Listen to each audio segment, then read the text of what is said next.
Est-ce que vous entendez ce bruit? Oui. Alors, vous êtes... Voilà, je vous embarque avec moi quelques instants dans le cockpit d'un avion. Oh là là, j'ai déjà mal au C'est cœur. pas n'importe lequel. Vous êtes à bord d'un MD-312 flamand, construit en 1951 et propulsé par 2 moteurs de 600 chevaux. Après 1 an et demi de restauration, il fit son premier vol le 14 août 1999 grâce au travail exceptionnel d'une association qui s'appelle l'Amicale des avions anciens d'Albert, qui font un travail exceptionnel. Je vous invite à aller voir sur leur page Facebook, également sur leur site internet avionsancien.net. Et nous allons avoir, aurais-tu pas allumé le téléphone s'il te plaît? Nous allons avoir la chance d'avoir avec nous au téléphone Claude Mercier, qui est le secrétaire de l'association, mais également le leader de la patrouille. Claude, est-ce que tu nous entends? Oui, allô? Oui, Claude, bonsoir, tu es en direct sur Dynamique. Merci beaucoup du temps que tu me consacres. Tu vas bien? Très bien, et toi? Oui, très très bien. Je ne sais pas si tu entends le son derrière ou pas? Je t'entends toi? Ouais, mais tu n'entends pas un son parce qu'en fait, on a mis en fond de chronique le bruit qu'il y a dans le son du moteur du MD flamand. Non, j'entends pas. Tu l'entends pas, c'est dommage, mais je voulais absolument partager ça avec nos auditeurs. Du coup, merci du temps que tu nous accordes. Je voulais te demander quelque chose. Qu'est-ce qui est à l'origine de cette passion pour l'aéronautique avant qu'on parle de l'amicale des avions anciens d'Albert? Je voudrais parler un petit peu de toi et de ton parcours. Qu'est-ce qui t'a donné envie de voler? Moi, j'avais la chance, étant gamin, d'habiter pas loin d'un aérodrome, Oui. donc de voir passer les avions, notamment les avions de chasse, près de la base de Cambrai. D'accord. Donc voilà, il y a des avions qui passaient au-dessus de la maison, et puis, 15 ans en vélo, j'ai la chance, j'allais voir les planeurs qui volaient pas loin de chez moi, donc j'ai commencé à faire du planeur à cette époque-là. D'accord. Donc voilà, ça m'a donné envie de continuer. D'accord, tu as commencé donc par passer ton brevet de planeur. C'est Très jeune, j'imagine, à quel âge? Après 15 ans. Ah oui, mais on peut voler en planeur à partir de 15 ans, je crois. Ah ouais, aussi jeune. Ouais, et l'avion à partir de quel âge? C'est pas le même âge, je crois. Je crois que c'est le même âge. C'est le même âge. On peut voler tout seul à partir de 15 ans. D'accord, Que c'est ce soit en avion ou en planeur. exceptionnel. Alors que la voiture, c'est beaucoup plus tard. Donc voilà, j'ai la vélo.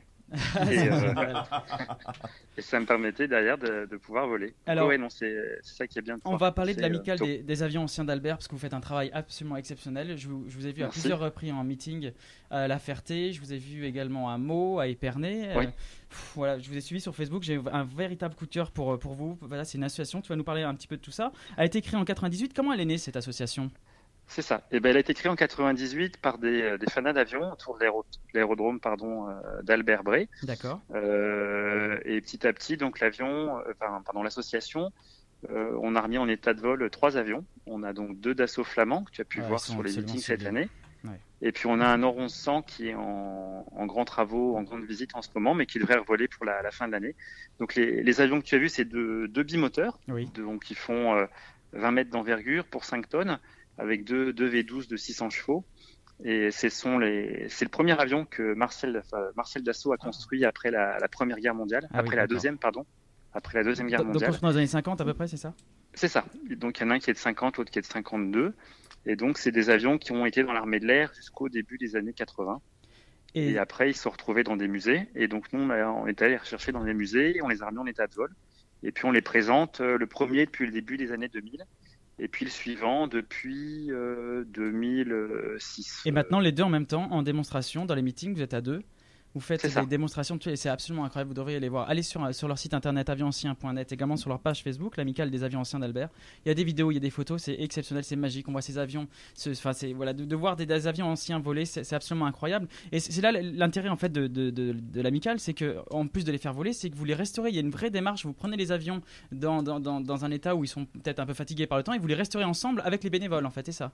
Tout à fait. En fait, l'association, on est 30 membres. 30, d'accord. Tout le monde est bénévole dans l'association. Donc, le but, c'est que tout le monde donne du temps en fonction de ses connaissances, ses capacités.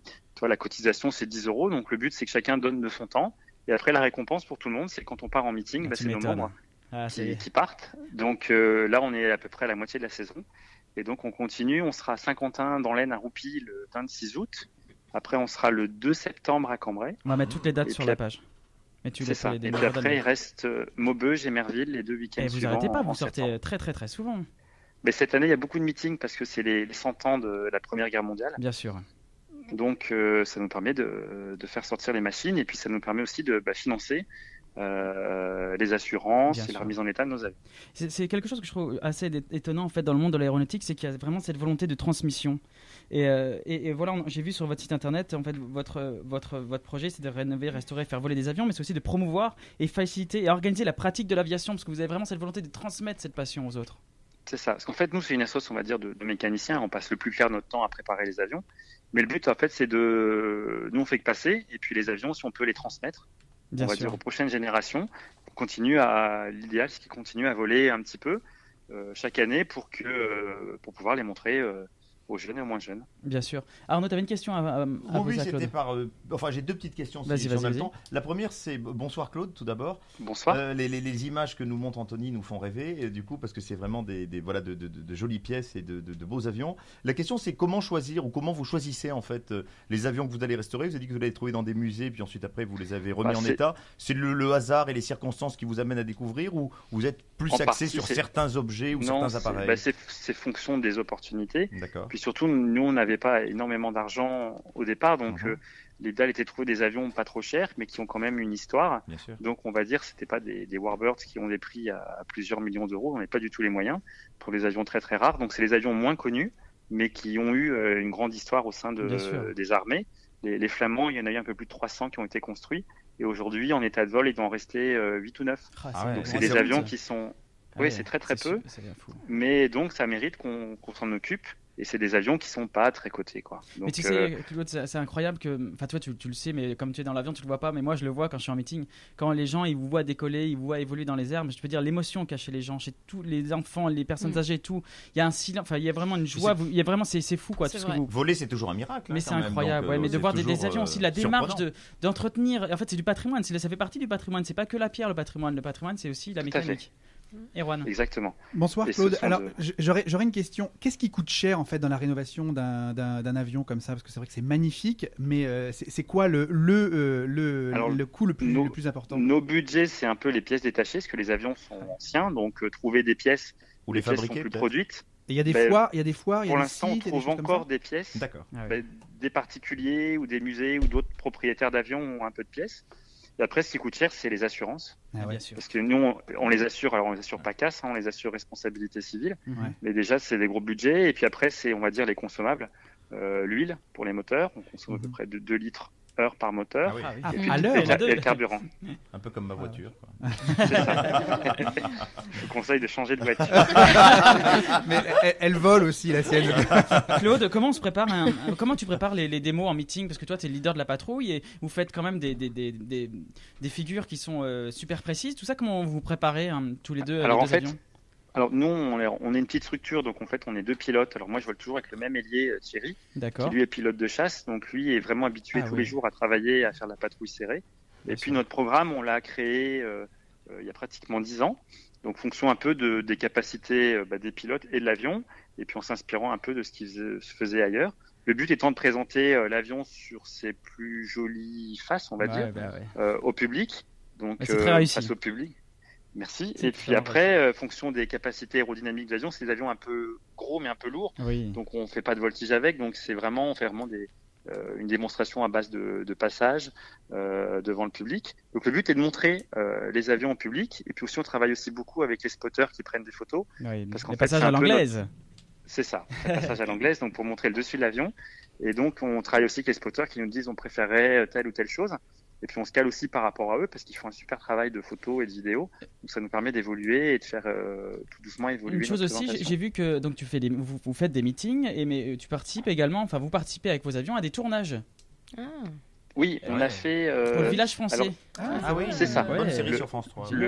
C'est ça. Donc on était sur le premier épisode, donc il y a peut-être 5 ou 6 ans, où notre non-ronçant, comme il est aux couleurs allemandes de la Deuxième Guerre, il simulait un Messerschmitt pour une attaque du village, d'un village français. C'est génial. Donc dans le tout premier épisode. Et tout vous avez une bonne question. Vous avez retouché la customisation de l'avion ou pas, du coup? Alors l'avion, en fait, comme c'est un avion français, mais qui a été construit sur des plans allemands de la fin de la Deuxième Guerre.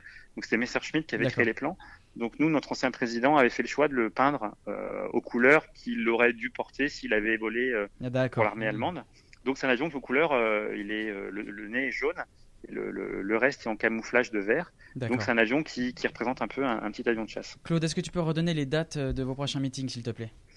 Le prochain meeting, donc c'est 26 août à Saint-Quentin-Roupy dans l'Aisne. 2 septembre à Cambrai-Nierny pour un très gros meeting.